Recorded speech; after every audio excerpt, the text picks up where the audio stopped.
तो अब आज हम स्टार्ट कर रहे हैं कांस की बुक से, कांस की बुक के सेकंड चैप्टर से आईलिड्स। जो फर्स्ट चैप्टर है वो मैं पार्ट्स में डील करूँगी। तो अगर हम बात करते हैं एनाटॉमी की, तो जो स्किन होती है उसमें 3 चीज़ें होती हैं। सबसे ऊपर एपिडर्मिस होता है, फिर डर्मिस होता है और उसके बाद रिलेटेड स्ट्रक्चर्स होते हैं जिसे कि हम लोग एडिनेक्सा बोलते हैं। जो एपिडर्मिस होता है इसमें 4 लेयर्स होती हैं केराटिन प्रोड्यूसिंग सेल्स की, जिसे हम लोग केराटिनोसाइट्स बोलते हैं। इसमें और क्या-क्या होता है, इसमें होता है melanocytes, Langerhans cells and the Merkel cells. The layer of the epidermis around the eye are described below. जो सेल्स होते हैं they migrate superficially undergoing maturation and differentiation through successive layers. तो जो हमारा एपिडर्मिस होता है इसमें केराटिन प्रोड्यूसिंग सेल्स की 4 लेयर्स होती हैं। उसके अलावा इसमें मेलानोसाइट्स होते हैं, लैंगरहैंस सेल्स होते हैं, मर्कल सेल्स होते हैं। जो सेल्स होते हैं वो नीचे बनते हैं और उसके बाद वो सुपरफिशियली माइग्रेट करते हैं और हर अलग अलग लेयर में उनका मैच्योरेशन और डिफरेंशिएशन हो जाता है। तो अगर हम लोग सबसे सुपरफिशियल लेयर की बात करें तो वो केराटिन लेयर होती है, उसको हम लोग स्ट्रेटम कॉर्नियम या हॉर्नी लेयर भी कहते हैं। इसमें फ्लैट सेल्स होते हैं, डेड सेल्स होते हैं जिनमें कि न्यूक्लियाई नहीं होता। फिर हमारी ग्रेनुलर सेल लेयर आती है जिसे हम लोग स्ट्रेटम ग्रेनुलोसम बोलते हैं। इसमें फ्लैटेन सेल्स होते हैं जिसमें कि केरेटो हाइलाइन ग्रेन्यूल्स होते हैं, इस वजह से हम इसे ग्रेनुलर लेयर बोलते हैं या स्ट्रेटम ग्रेनुलोसम बोलते हैं। फिर उसके बाद हमारी प्रिकल सेल लेयर होती है जिसे हम लोग स्ट्रेटम स्पाइनोसम बोलते हैं। इसमें 5 सेल्स डीप ये लेयर होती है। जो सेल्स होते हैं they are polygonal in cross section and have abundant eosinophilic cytoplasm. They are polygonal in cross section and have abundant eosinophilic cytoplasm. Eosinophilic cytoplasm. Their cell borders are united by spiny appearing desmosomes, cellular junctions. तो इसमें जो cellular junctions होते हैं वो desmosomes होते हैं और इन्हीं desmosomes की वजह से हमारी स्किन अडेड होती है और वाटरप्रूफ होती है। उसके बाद सबसे नीचे हमारा बेसल सेल लेयर होता है जिसे हम लोग स्ट्रेटम बेसेल बोलते हैं। इसमें एक सिंगल रो होती है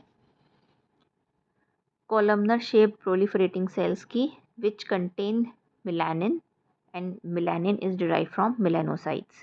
तो जो बेसल सेल लेयर या स्ट्रेटम बेसेल होती है इसमें एक सिंगल लेयर होती है columnar shaped proliferating cells की और इसमें हमारा मेलानिन होता है। This melanin is derived from the melanocytes। फिर हम बात करते हैं डर्मिस की। तो डर्मिस जो होती है वो एपिडर्मिस से बहुत ज़्यादा थिक होती है। इसमें कनेक्टिव टिश्यू होता है और इसमें ब्लड वेसल्स, लिम्फेटिक्स और नर्व फाइबर्स होते हैं। इसमें कनेक्टिव टिश्यू होता है, ब्लड वेसल्स होता है, लिम्फेटिक्स होते हैं, नर्व फाइबर्स होते हैं, फाइब्रोब्लास्ट, मैक्रोफेजेस और मास्ट सेल्स होते हैं। कुछ अपवर्ड डर्मल एक्सटेंशंस जाती हैं जिन्हें पेपिले बोलते हैं। They interdigitate with the downward epidermal projection rete ridges. तो जो डर्मल एक्सटेंशंस होती हैं वो ऊपर जाती हैं, इस तरीके से वो ऊपर जाती हैं और वो इंटरडिजिटेट करती हैं एपिडर्मल प्रोजेक्शंस या फिर रीटी रिजेस से। तो ये जो चीज़ आ रही है ये हमारी रीटी रिजेस है और ये जो आ रही है ये हमारे पेपिले हैं, ऊपर आर नीचे पी। तो अपवर्ड डर्मल एक्सटेंशंस होती हैं पेपिले जो कि इंटरडिजिटेट करती हैं डाउनवर्ड एपिडर्मल प्रोजेक्शन से, जिसे हम लोग रीटी रिजेस बोलते हैं। In the eyelid the dermis lies in the orbicularis muscle. Eyelid में जो डर्मिस होती है वो हमारे ऑर्बिकुलरिस मसल में होती है। एडिनेक्सा लाई डीप इन द डर्मिस और with in the tarsal plate. जो एडिनेक्सा होता है वो या तो डर्मिस में बहुत डीप होता है या फिर टार्सल प्लेट में होता है। तो हमने बात की एपिडर्मिस की, हमने बात की डर्मिस की। अब हम बात करते हैं सिवेशियस ग्लैंड की। सिवेशियस ग्लैंड जो होते हैं they are located in the caruncle and within the eyebrow hair. जो हमारे आईब्रो में जो हेयर्स होते हैं उनमें होता है और कैरंकल में होते हैं।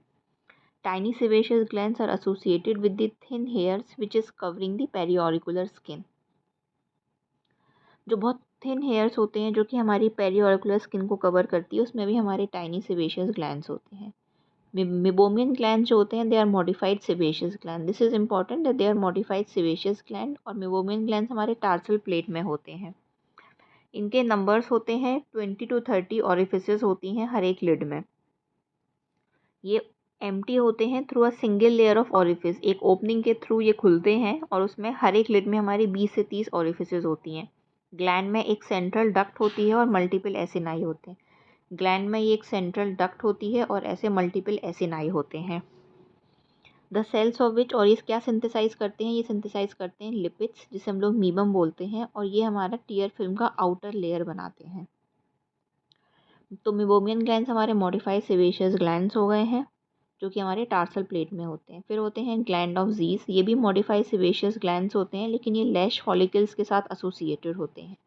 ग्लैंड्स ऑफ मॉल जो हैं ये क्या है, they are modified apocrine sweat glands. ये बात याद रखने वाली है कि जो मीबोमियन ग्लैंड्स होते हैं और जो ग्लैंड ऑफ ज़ीस होते हैं, they are modified sebaceous glands, and the glands of Moll जो होते हैं, they are modified apocrine sweat glands which open either into a lash follicle or directly onto the anterior lid margin between lashes। तो जो glands होते हैं वो या तो लैश फॉलिकल में खुलते हैं या फिर वो डायरेक्टली हमारे एंटीरियर लिड मार्जिन में खुलते हैं बिटवीन द लैशेज। जैसे अगर ये हमारी लैशेज हैं, ये हमारी लैशेज हैं, तो इनके बीच बीच में इनकी ओपनिंग होती है।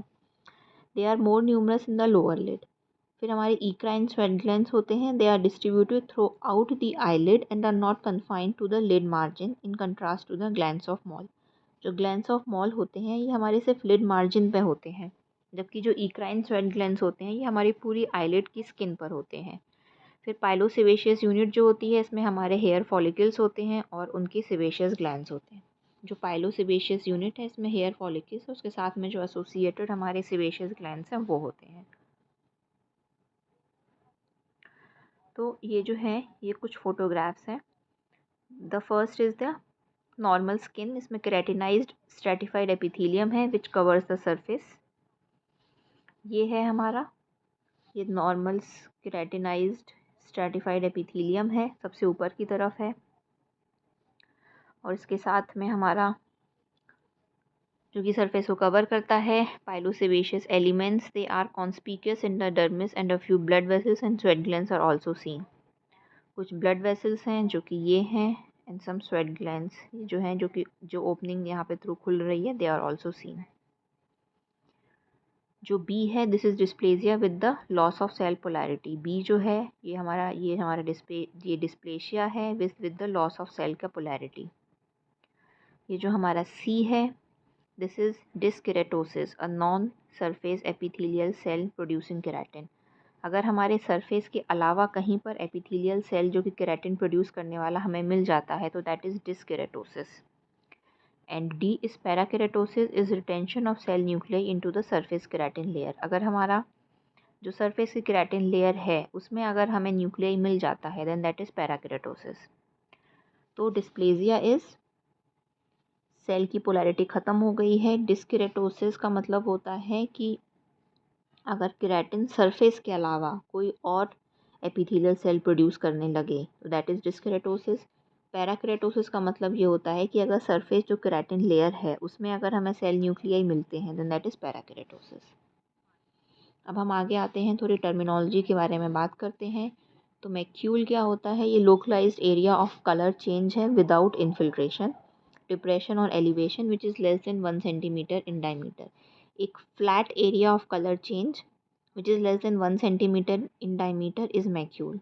और अगर वही जो है वो 1 सेंटीमीटर से ज़्यादा होता है in diameter and which is a solid elevation then that is a papule. Papule is a solid elevation,